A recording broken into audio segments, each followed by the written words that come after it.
Damas y caballeros, diferentes analistas, diferentes medios de comunicación han empezado a ver lo que realmente ha sucedido con el famoso nuevo fracaso diplomático de Estados Unidos en este tema pues de las negociaciones con Irán. Pero ha sucedido algo bastante curioso. Uno de ellos, el medio político, ha ido más allá, diciendo que Trump estaba buscando de manera activa una tregua porque él de verdad se dio cuenta que sus objetivos, los cuales por supuesto todo el mundo criticó, estaban demasiado lejos para alcanzarse.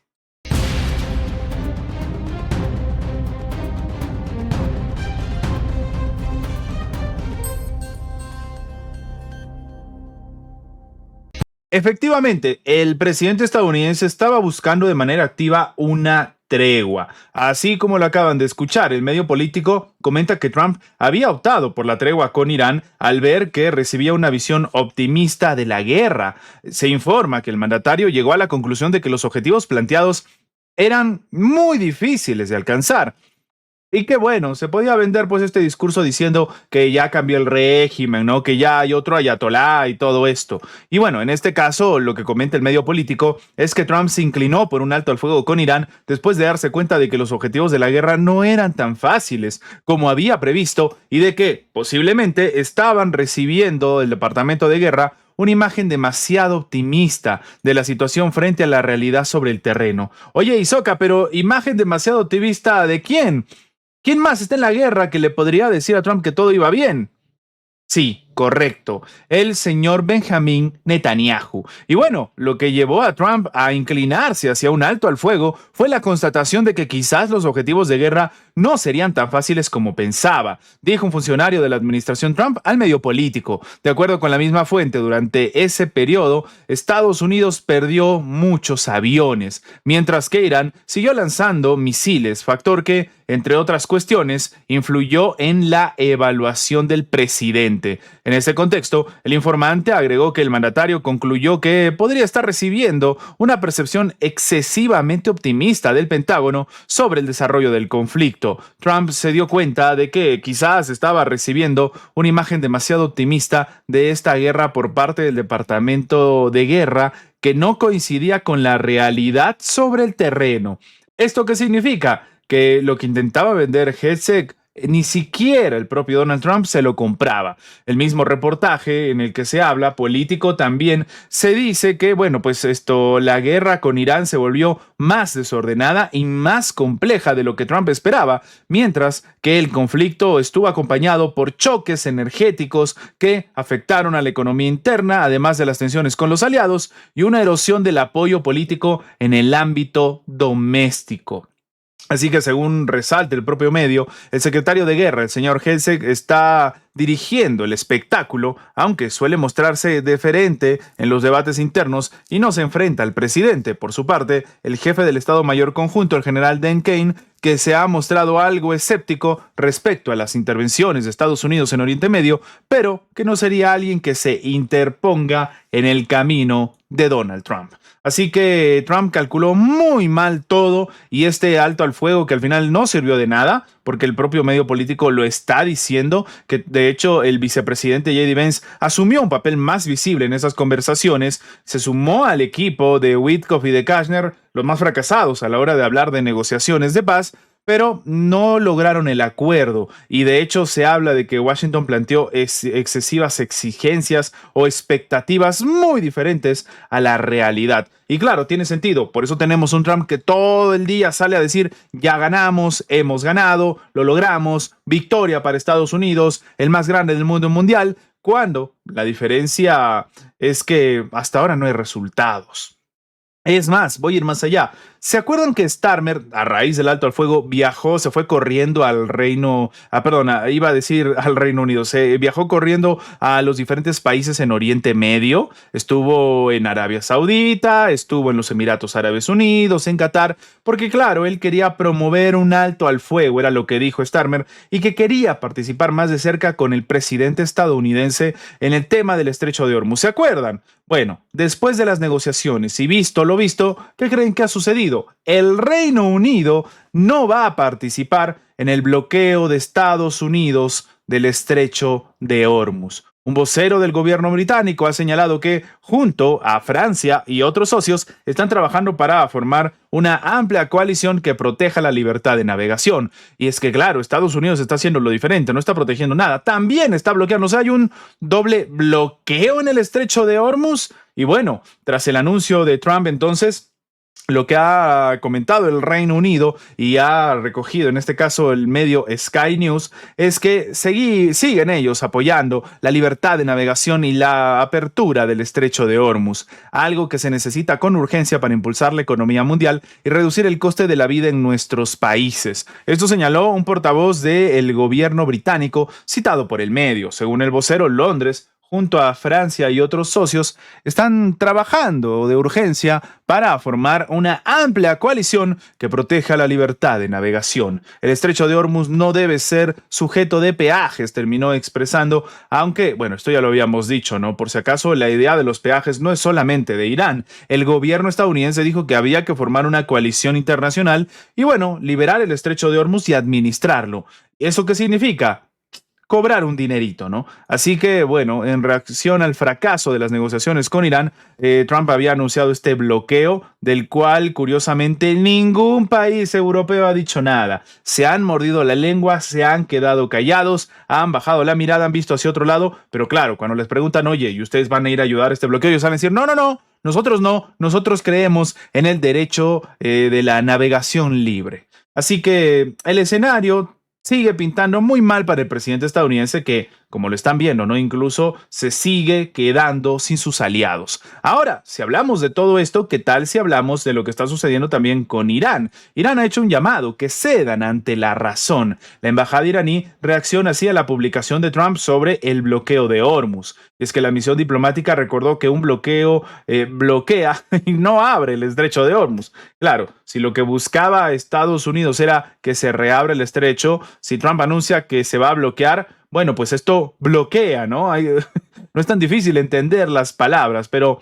efectivamente el gobierno estadounidense ha empezado con el bloqueo y en este caso el titular del propio artículo reposteado por Trump el domingo dice que la carta ganadora de Trump, si Irán no cede, sería una suerte de bloqueo naval. Y es que la embajada de Irán en Austria ha reaccionado a la publicación del presidente Trump en sus redes sociales, en la que insinuó la posibilidad de que su país haga el bloqueo naval, que dicho sea de paso, por si acaso, ya empezó, Hemos comentado en anteriores videos. Y bueno, una explicación sencilla para los interesados. Un bloqueo bloquea. No puede abrir el estrecho de Hormuz, solo restringirlo. La única salida a este problema creado por sí mismo es el de reapertura y la flexibilidad en las negociaciones. Cedan ante la razón, escribió el diplomático en sus redes sociales. El titular del artículo reposteado por Trump este domingo dice que la carta ganadora de Trump, si Irán no cede, sería pues este bloqueo naval, ¿no? La publicación perteneciente al medio Just the News y afirma que si Irán rechaza las condiciones de Estados Unidos para un acuerdo, Trump baraja repetir pues la estrategia que usó contra Venezuela, un bloqueo naval encabezado por portaaviones como el Gerald Ford para presionar la economía iraní y controlar el estrecho de Hormuz. Así que cualquiera sea el escenario, lo cierto es que el estrecho de Hormuz es objeto de choque, de sanciones y de un escenario que, como les hemos dicho, en el sector energético va a golpear completamente, y esto es algo que el presidente estadounidense no quería, no buscaba, pero va a tener que asumirlo porque sus cálculos no han salido bien. Y bueno, a todo esto también lo que ha salido a decir el propio señor Masoud Pezeshkian, el presidente en este caso de Irán, es que ellos buscan un acuerdo justo que es posible solo si Estados Unidos toma en cuenta las normas internacionales, que tampoco piden mucho, ¿no? Sí, esto es lo que ha señalado, diciendo que el mayor obstáculo para llegar a un acuerdo es el hegemonismo de Estados Unidos y las exigencias de dobles raseros por parte de Washington, así como lo acaban de escuchar. El presidente de Irán considera que Teherán puede alcanzar un acuerdo justo con Estados Unidos si Washington se ajusta a las normas internacionales y toma en cuenta las líneas rojas de su país. Esto ha expresado en una conversación telefónica con Vladimir Putin, porque sí, han hablado por teléfono el día de hoy. Según un comunicado de la presidencia iraní, ambos mandatarios intercambiaron opiniones sobre la situación en Oriente Medio después de lo que Teherán describió como la agresión militar de Estados Unidos y del régimen sionista contra Irán, y en medio del alto al fuego vigente y de las negociaciones entre Irán y Estados Unidos celebradas en Islamabad, en Pakistán, que al final no dieron resultados. Y sí, Pezeshkian señaló que el mayor obstáculo es el hegemonismo de Estados Unidos y en este caso la existencia de dobles raseros por parte de Washington. Por su parte, además, Putin criticó con dureza las posturas y los dobles raseros de Occidente y subrayó la necesidad de respetar la soberanía y la integridad territorial de Irán. Al mismo tiempo, también respaldó las demandas de Irán de compensación por los daños de ataque militares y las garantías de seguridad de largo plazo para evitar que se repita una agresión. Asimismo, el mandatario ruso destacó las relaciones amistosas y fraternales entre ambos países y abogó por desarrollar la cooperación en el marco de un tratado integral de asociación estratégica, así como por mantener una coordinación estrecha en foros internacionales. Así que, claro, lo que ha terminado diciendo el presidente iraní es que si Estados Unidos se adhiere a los marcos jurídicos internacionales, alcanzar un acuerdo no es algo inalcanzable, ¿no? Dejando entrever que a ver, esto no era tan difícil de conseguir, pero el gobierno estadounidense, como siempre, intentando vender una postura o queriendo ver algo diferente, no le ha dado el tiempo de negociar como es debido.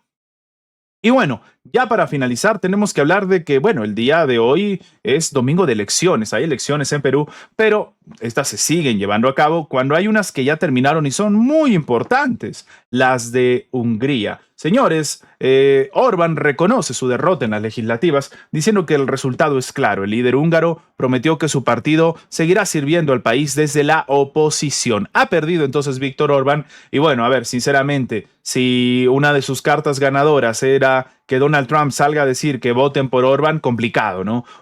Trump ha perdido la credibilidad completamente en Europa. Entonces, el apoyo de Estados Unidos se volvió más una suerte de situación negativa que algo positivo que tal vez se podría comentar. Así que el primer ministro Víctor Orbán se dirigió el día de hoy a sus simpatizantes tras la publicación de los resultados, los primeros de las elecciones parlamentarias del país, donde su partido salió derrotado. El resultado de las elecciones, aunque aún no es definitivo, es comprensible y claro. Para nosotros este resultado es doloroso, pero está claro que no se nos ha concedido la responsabilidad ni la oportunidad de gobernar, afirmó el líder húngaro, añadiendo que había felicitado al ganador del partido, Tisza. En ese sentido, Orbán prometió que su partido seguirá sirviendo a Hungría, como hemos dicho, desde la oposición.